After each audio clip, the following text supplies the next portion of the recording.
Hello everybody! Today we're going to look at 10 ways we can try and counter some of the driving test nerves.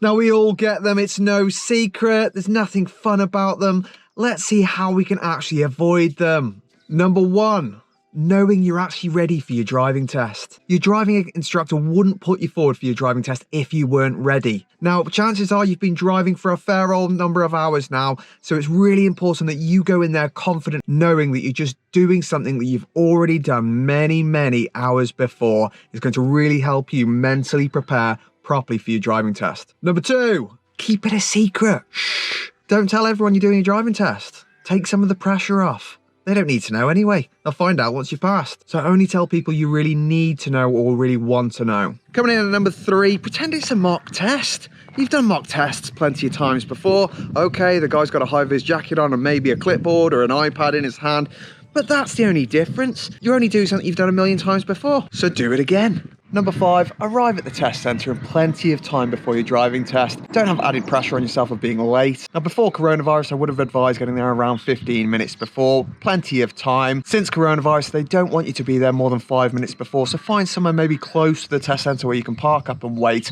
before driving into the test centre about 5 minutes before. Also, make sure your diary's free.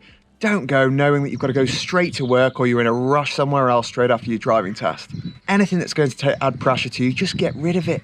Coming in at number 6, don't do too much on the test day. I'm talking about the hour before. Don't suddenly stress yourself out about the perfect parallel parking or whatever else. Yes, I'm not saying don't have a go, but try not expect it to be perfect. You've been doing this for weeks, months, maybe even years.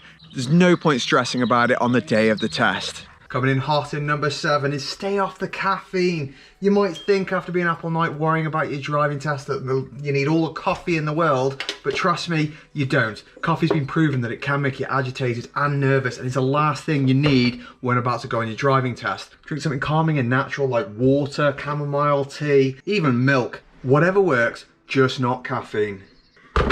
Number 8, make sure you go to the toilet. I don't really need to say anymore. There's enough distractions and you do not need that in the middle of your driving test being desperate for the loo. Coming in at number 9, remember there is no rush. All the examiner is interested in is safety first. When reversing, make sure you're doing all the correct looks at a really slow speed. That's all the examiner's interested in, making sure you're looking in the right places so you're not going to hurt anyone. Finally, number 10, don't put too much pressure on yourself and beat yourself up. You already know approximately 50% of learners pass first time, which means 50% of them actually fail first time. You're going to have a better chance of passing if you don't put so much pressure on yourself that you have to pass first time. Treat it as a learning experience. What does a test involve? You're going to have a far higher chance of passing that way. So we've all heard of an apple a day keeps a doctor away, but have you heard about the banana a day keeps the driving nerves at bay? Well, a banana contains protein that the body likes to convert into serotonin. Serotonin known as the happy hormone. If you want to help your driving nerves,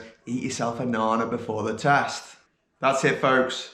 Wish you the best. See you all next week.